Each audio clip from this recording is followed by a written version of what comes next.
¿Qué tal, chicos? Aquí les hago llegar el video de lo que fue la sesión del martes pasado.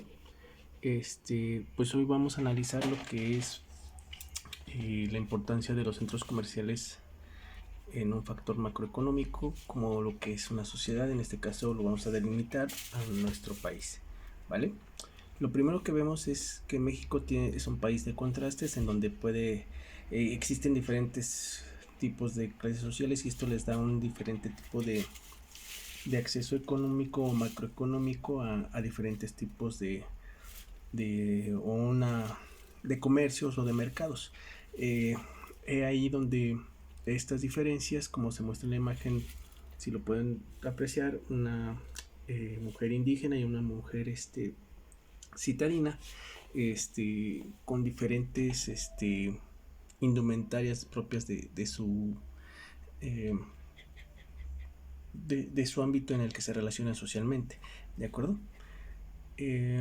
Este contraste es profundamente visible de las instituciones occidentales y el otro del pobre y bárbaro según Bonfil de Batalla, donde se pueden apreciar los contrastes que puede tener una sociedad en cuestiones de tener. México es un país de alta pobreza, pero que puede llegar a tener también una gran cantidad de riqueza. De hecho, hace poco con otros de sus compañeros de ingeniería me comentan cómo es posible que México pueda ser, con toda la riqueza que tiene un país con tanta pobreza, o uno de los países pues no de primer mundo, o en este caso ya de desarrollado. Y, y la cuestión es parte de lo que yo les comentaba. Ustedes si están conscientes de lo que representa su carrera y para lo que van a fungir. La respuesta correcta es a eso en esencia, o concreta, más que correcta, concreta es que no estamos bien administrados desde hace mucho tiempo. Sin afanes partidistas, solamente es una cuestión de opinión personal. Cuando uno no está bien administrado, pues empiezas a que tengas mucho dinero, puedes llegar a la bancarrota, puedes estar en pobreza, puedes estar con limitantes, ¿sale? Para eso hay que estar preparado. Dicen, el mercado mexicano consta de 127 millones de habitantes y creciendo, ¿no? Cada vez somos más, por lo tanto habrá más demanda de productos, más demanda de servicios, más demanda porque hay necesidades que cubrir. Es lo que generaría una expansión del consumo de la población, de mayores ingresos, haciendo que la cuestión se vuelva más competitiva. Entre más personas haya que demanden un servicio o un producto, va a haber mayor necesidad de gestionarlo o de generarlo, lo cual en base a lo que es el capitalismo va a generar que se expanda este mercado, ¿sí?, de consumo de servicios o de bienes, ¿de acuerdo? Grandes diferencias de ingresos en el gasto de los sectores de la población. Claro, esto tiene que ver es directamente proporcional con el poder adquisitivo que tiene cada clase social. No tienen el mismo poder adquisitivo, que es la capacidad de poder comprar bienes o servicios de cierta índole, de cierta calidad o de cierto precio. La persona es, como con todo el respeto lo digo, con el estatus social de gente que tiene un ingreso mínimo, que tiene pocos maneras de hacerse de un ingreso, y que además, por ejemplo, el contraste que es, por ejemplo, me voy a regresar a la imagen de las damas presentadas. Es que si se fijan, la mujer indígena, generalmente sus condiciones, digo generalmente sin que sea una regla, lo que tiene es que tiene un ingreso per cápita muy pequeño o muy limitado, pero además son bastantes en su familia. Es un contraste con eso. Y hoy día las chicas citadinas, sobre todo en estas últimas generaciones, buscan más ese desarrollo profesional y personal, pero que más que el familiar, o sea, que sea cuestión de tener 2, 3 hijos, ya si bien les van tiene uno, ya muchas no quieren tener hijos, y no solo las mujeres, sino sus familias, también sus parejas, dicen, ¿sabes qué? No, no, entre menos seamos es más fácil salir adelante, y es correcto, sí, entre menos bocas haya que alimentar, se reduce la cuestión de las necesidades, pero fíjense cómo es el contraste, dentro de que hay esta nueva manera de pensar de las familias mexicanas, ¿sí? Como la chica citadina, que no quiere decir que sea todas así, con ese mismo pensamiento, nos dice la diapositiva siguiente que se está expansionando, lo que quiere decir un crecimiento de consumo de la población. ¿Por qué? Porque cada vez somos más, ahora somos 120 millones de habitantes, ¿sale? En el país, lo cual es somos demasiados, somos, yo creo que no recuerdo si es el segundo o tercer país más poblado del mundo, ¿sale? Voy a investigar esa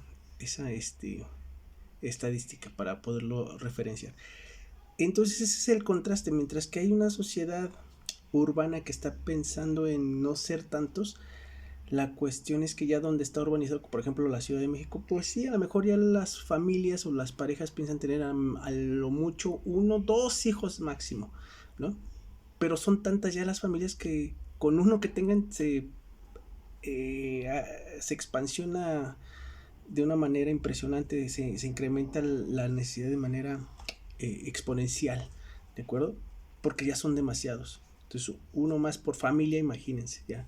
Por ejemplo, si fueran, no sé, 50,000 familias y todavía le agregan uno por familia, pues son otros 50,000 ciudadanos más que van a tener necesidades por cubrir. Eso hace que haya grandes diferencias de ingresos y por ende gastos, o sea, lo que es el poder adquisitivo. ¿Cuánto puedo yo ganar y qué puedo comprar con ello? Por eso generalmente la cuestión de la administración, y por eso es parte de lo que está la pobreza en este país, porque no estamos bien administrados desde la cuestión gubernamental, sí, pero también en nuestra cuestión microeconómica, ¿sale? ¿Por qué? Porque a final de cuentas se ve esta diferencia, dado que tienen menores ingresos, pero tienen más necesidades que cubrir, por lo que ya ha quedado explicado, ¿sale? Entonces no pueden acceder, y entonces ¿qué tiene que pasar? Pues hasta una cuestión de deuda o crédito, ¿sale? Eso genera un gran peso de la economía informal, lo que es la economía informal, pues los que no pagan impuestos, como todos los que están en los tianguis o ¿cómo decirlo? Las tienditas que no tienen sus permisos, no están dados de alta en Hacienda, todo eso genera el comercio informal. Empresas anticuadas, ¿sí? Y aquí es donde empieza a casar ya con nuestra materia. ¿Por qué? Porque un centro comercial es una empresa, ¿de acuerdo? Entonces, eso es lo que genera que esas empresas, que si nos están actualizando, empiezan a generar productos de manera anticuada o venderlos hasta de una manera anticuada. Hoy día ya con las redes sociales y con todo esto del crecimiento de la comunicación, pues hace que todos se tengan que actualizar en base a ello. Pero no todos tienen acceso a esta información, ¿sale? Es complicado que teniendo un ingreso menor puedas tener acceso a cuestiones de comunicación más importantes, porque son más costosas, sobre todo la infraestructura, ¿no? Por eso dice carencia de infraestructura, porque no en todos lados va a llegar la energía eléctrica, no en todos lados llega el internet, no en todos lados tienen agua, ¿de acuerdo?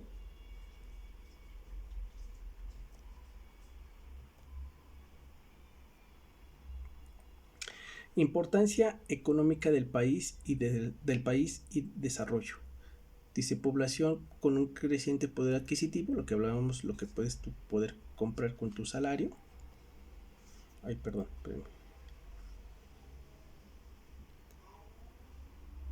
Población con creciente poder adquisitivo, o sea que van generando un mayor ingreso, pero también van teniendo mayores necesidades, pero se dicen entre más ganas, más gastas. Una economía orientada a la manufactura con acceso a muchos mercados, una ubicación geográfica. Esto se va dando en base a lo que es la globalización, se van abriendo los mercados, se van teniendo acceso a mayores cosas, como por ejemplo hoy día eso que fue tanto tendencia en las redes sociales del carrito de los 20,000 pesos, ¿no? Es un carrito que fabrican del otro lado del mundo que hace tiempo por paquetería te llega a tu casa. Según lo que yo entendí, no estoy muy empapado del tema. Este, pero imagínense, eso antes era imposible de verlo en un mercado, sobre todo en un mercado mexicano. ¿Por qué? Porque si tú querías un carro tenías que ir forzosamente, bueno, nuevo, a una agencia o una concesionaria para poder visualizar los tipos de carro, que tú vieras de qué condiciones querías. Hoy día ya todo tu pedido lo puedes hacer por en línea, en la web, lo haces, pagas y te llega. Tan tan. Ni siquiera, si tú quieres, ni siquiera tienes que trasladarte a ningún lugar. Sí, obviamente que entre más comodidad, pues vas a tener que pagar más gastos de envío. Entonces todo esto genera que la globalización haga que se muevan estos mercados en base a las redes sociales y a la ubicación geográfica favorable para estos entornos macroeconómicos de crecimiento en base al poder adquisitivo. ¿Sale? Siempre y cuando esté estable. Si no está estable, va a empezar a haber cuestiones como lo que nos sucedió en pandemia, ¿no? La pandemia nos llevó a darnos cuenta que estos sectores de crecimiento se pueden llegar a limitar o a estancar porque no va a haber movimiento del dinero como se tenía planificado. Y eso gestiona que, que no que no se puedan tener el mismo, aunque ganes lo mismo, pero si no hay mercado donde venderlo, a dónde ofrecerlo, y tuvieron que empezar a hacer estrategias de ventas, ¿de acuerdo? Como el súper en tu casa, pídelo por teléfono, mándanos un WhatsApp y te lo llevamos a tu casa, etc. Todo ese rollo, ¿no?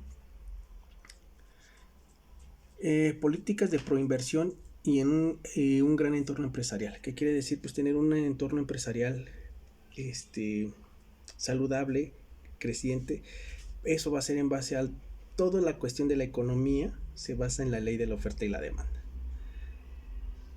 Por ejemplo, ahorita si se dan cuenta, ahorita hay muchas promociones en las tiendas departamentales principalmente, en los que se dan, por ejemplo, como eso del julio regalado, las ventas nocturnas, todo eso, para gestionar la necesidad que mejor no se tiene de algún producto porque porque te va a salir más barato, pero a lo mejor no tienen la necesidad de comprarlo o comprar esas cantidades. Por ejemplo, los que tengan un carro, a lo mejor compran 1 litro de aceite, no sé, al mes o a los 2 meses. Te lo ponen al 3x2 y tú vas y compras porque te va a salir uno gratis. Entonces, te gestiona que tú compres 3, no uno que tú necesitabas. Tú estás comprando más de lo que necesitas. Es fomentar el consumismo y es parte de lo que la ley de la oferta y la demanda en el capitalismo requiere.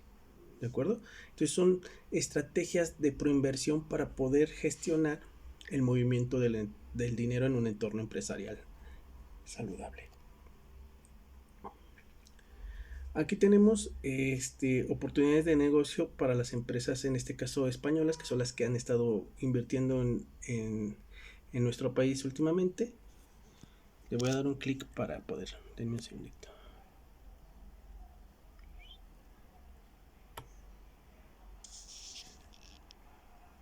Dice, sectores de oportunidad en México. La cuestión, el comercio es agroalimenticio. Dice una inversión y cooperación de automoción, que quiere decir que va a estar autofinanciado por las empresas que quieran entrarle a ese sector de comercio agroalimentario, las editoriales, la educación, la energías renovables, equipos de infraestructura en el transporte, equipos de automatización, hábitat industriales, en moda, sector electrónico, las tecnologías de la información. Gestionan una cuestión energética, infraestructura en el transporte para la cuestión educativa, las telecomunicaciones en la cuestión de las TICs, tratamiento de las aguas, el turismo y los residuos. Todo esto son las cuestiones donde pueden llegar a invertir para poder gestionar un área de oportunidad, no solo del sector español, es donde ellos están como interesados, pero en base a nuestro país. ¿Por qué? Porque hay industrias como la industria minera que ya está saturado, o sea, ya está lo que se tenía, ya lo tienen como que vendido, ya lo tienen como que al cliente, al mejor postor dado, ¿no? Ya tienen contratos forward, que son contratos a futuro, donde ya está comprometido lo que se va a sacar de esas minas, ¿de acuerdo? En la cuestión, por ejemplo, energética, puede ser la cuestión de la energía eléctrica, aunque ahorita ustedes lo saben que hubo una reforma energética en donde el presidente del país le compró lo que la industria española había invertido en la cuestión energética, de energía eléctrica sobre todo, para poder restituir esto hacia el país, en cuestión de que solamente CFE sea el productor de energía para el país, de energía eléctrica. Igual está comprando plantas refinadoras para poder tratar de no estar importando los derivados del petróleo. Eso en unas cuestiones de energéticos que son actualizadas a lo que está presentándose en estas diapositivas, ¿vale? La cuestión turística siempre ha sido un muy buen sector de oportunidad en México. ¿Por qué? Porque México tiene para todos los gustos. Tiene selva, tiene desierto, tiene tundra, tiene playa, tiene bosques, tiene montaña, tiene de todo. Tiene ríos, tiene mares, tiene de todo. Por eso es un país altamente interesante para los extranjeros en la cuestión turismo, ¿sale?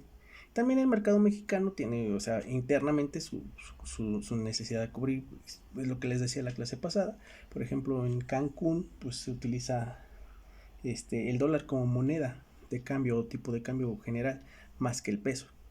¿Por qué? Porque ya todo está generado hacia lo que es la cuestión anglosajona de que son los que más llegan ahí. A diferencia de las TIC, que sí están, las tecnologías de la información están desarrolladas, pero no están tan desarrolladas como en otros países de desarrollo tecnológico avanzado, como Estados Unidos, Alemania, Japón. Aquí la oportunidad es empezar a hacer crecimiento, porque aquí todavía hay muchas zonas del país donde no tienen acceso a internet, ni siquiera tienen acceso a energía eléctrica, entonces está más complicado, ¿no? Y aquí están algunos ejemplos de empresas españolas que han estado ahí, como Telefonía de Movistar, Santander, Repsol, Ferrovial, entre otras. El consumidor mexicano. Espérenme. Nos van a dar unos datos estadísticos, la siguiente tabla, que es la población total, que son 127 millones, aproximadamente, un poco más, ¿sí? Donde la población, es aquí donde está el contraste, chéquenle.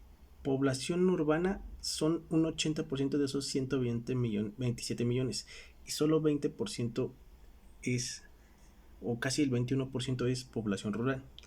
Densidad de población, 65 habitantes por kilómetro cuadrado, ¿sale? Población masculina, el 48%, y el 50.3% son femenina. Crecimiento natural 1.29, edad media de la población es 26. Ciudad de México es donde tiene una mayor cantidad de habitantes, tiene 19.802.161 personas. Y Guadalajara tiene 4 millones. O sea, la Ciudad de México tiene casi 5 veces lo que tiene, o un poco más de 4 veces, casi tirándole a 5, por ahí ya hace un desfase numérico. Estos son los estados con mayor población en el país. Entonces, entre mayor población, mayor demanda. Pero no quiere decir que no haya pobreza en la Ciudad de México. ¿Sí? De hecho, al ser más, también se incrementa la probabilidad de que tengan mayor, sí, demanda de cosas, pero también mayores necesidades que cubrir. Más bocas que alimentar. Dice gastos de consumo por categorías de productos en porcentaje de los gastos totales, alimentos y bebidas alcohólicas. Fíjense en lo que gasta la población mexicana, ¿eh? Es el número 1 en alimentos. Ok, la alimentación como quiera, ¿no? Lo entiende uno. 25.1% del ingreso per cápita de cada mexicano en promedio, según la encuesta del INEGI. Y en bebidas alcohólicas, o sea, ahí es donde volvemos a la cuestión de la administración, ¿no? El transporte, después la vivienda, muebles, electrodomésticos, 5%, ocio y cultura, ¿sí? 4.3, perdón, 5.1, comunicación 4.3, salud 4.3, hoteles, cafés y restaurantes 4.1, educación 2.6, ropa y calzado 2.4, bebidas alcohólicas y tabaco y narcóticos, que son como que cuestiones más ya de vicio, el 2.3%, ¿sale? Del ingreso o del gasto en lo que gasta.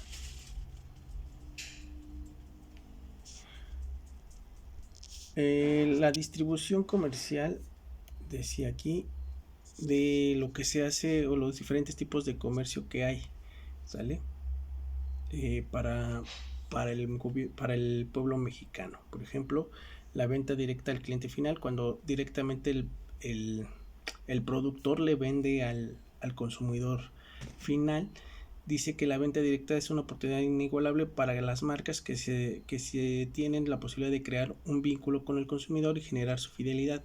México ocupa el 7º lugar en la industria de la venta directa, por lo que se trata de un sector fuerte. Es muy recomendable contar con asesoría legal y fiscal para evitar desarrollar actividades que pudieran considerar el establecimiento permanente, lo cual supondría estar sometido al impuesto sobre la renta. ¿Esto qué quiere decir? Pues que va a ser una empresa que se dedique a fabricar algo y que directamente se lo venda al consumidor final. Hagan de cuenta que si ustedes tuvieran convenio para que, o alguna cuestión como si, por ejemplo, Kimberly Clark les vendiera directamente, no sé, papel higiénico a ustedes como consumidores, ¿vale? Sin intermediarios, o que lo que se genera en el campo, por ejemplo el maíz, llegara directamente a su casa sin que pasara por un mercado o un centro comercial. La otra es por representante y agentes de ventas. Esto lo usan mucho las empresas como Coca-Cola, que tienen sus agentes de preventa y postventa para poder analizar los beneficios que necesitan para generar un servicio de ventas adecuado para que cada cliente tenga lo que es en base a un mercado, y cuestión de ese itinerario se ha cubierto por un intermediario que haga después llegarle el producto al consumidor final. También esto puede llegar a pasar un poco en las redes sociales, como con las plataformas, ¿no? Las plataformas de como Amazon y todo este rollo que les venden, o Mercado Libre, que les venden mediante la plataforma, pero no son ellos ni los fabricantes ni los que están ofreciendo ahí los productos directamente. Son personas que inscriben ahí su producto. Amazon les da la amplitud de ponerlo en el mercado disponible y ya la gente va comprando en base a sus necesidades. Importadores, distribuidores, o sea, es cuando una empresa importa algún material, producto del extranjero, y se encargan de distribuirlo ellos mismos, como por ejemplo puede ser Telcel. Telcel no produce teléfonos, produce el servicio de telefonía, pero te vende también los teléfonos. Entonces ellos los importan. Los teléfonos generalmente son coreanos, alemanes, estadounidenses y chinos, y de ahí los traen y no los venden de una manera. Por eso, por ejemplo, Telcel, que está en Boulevard, es un distribuidor autorizado de Telcel, ¿de acuerdo? Hay los que tienen las franquicias, como por ejemplo las que se presentan, como las de 7-Eleven, McDonald's, Burger King, Pizza Hut, entre otros, ¿sale? Que ellos venden productos que fabrican por ejemplo, McDonald's dentro de sus mismos restaurantes, pero son franquicias, y tienen muy buena aceptación en el mercado mexicano. Comercio detallista está inmerso en un proceso de cambio, aumentando el peso de los grandes almacenes y cadenas. El porcentaje en el entorno al 45.6% de las ventas es realizado por pequeños comercios de carácter familiar. ANTAD, la Asociación Nacional de Tiendas de Autoservicio y Departamentales, creada en 1900 para representar los intereses de las principales cadenas detallistas del país. Aquí es donde entra casa con nuestra materia, donde los centros comerciales que están inscritos a la ANTAD van a tener un impulso y un cuidado de sus necesidades y beneficios que pueden tener al estar en el mercado mexicano, para poder desarrollar el crecimiento que necesitan, la demanda que necesitan, de una manera lícita. Las tiendas de autoservicios supermercados como Walmart están creciendo, tienen un 66% del mercado. Actualmente sufre un boicot ya que México y Estados Unidos se encuentran en un momento tenso en una relación bilateral. Esto, cuando crearon los dispositivos se tenía una cuestión por las situaciones electorales, pero ya todo ha sido solucionado. Afortunadamente ya todo sigue en el comercio de una manera adecuada en las tiendas de autoservicios y centros comerciales. Hay otros grandes almacenes como Palacio de Hierro, que tiene 22 tiendas y sus diferentes formatos, y Liverpool, líder en la distribución departamental, también otro tipo de centro comercial, para otro tipo de segmentación de mercado, en donde se pueden allegar con centros comerciales muy muy grandes para la distribución de productos de una índole y para un mercado en específico. La ventaja que manejan estas empresas es que te manejan una facilidad de crédito para las personas que no tuviesen un poder adquisitivo directo de poderlo comprar en el almacén, ¿sale? Y eso genera que se siga moviendo el dinero con el riesgo que conlleva un crédito. Y existen las tiendas especializadas, como el caso de lo que pasó, por ejemplo, en Sam's Club. Sam's Club es una especializada en el aspecto de que te vende por mayoreo, como en cantidades grandes. También las cuestiones donde venden solo cosas para el hogar, o donde solo venden cuestiones para farmacias o para cuestión alimentaria. Están especializadas para un mercado. Hay otros canales de distribución, que es como la venta por catálogo, el comercio electrónico de desarrollo, como lo que hablábamos de las plataformas virtuales, y el mercado informal, como los tianguis y estos ¿cómo decirle? Estos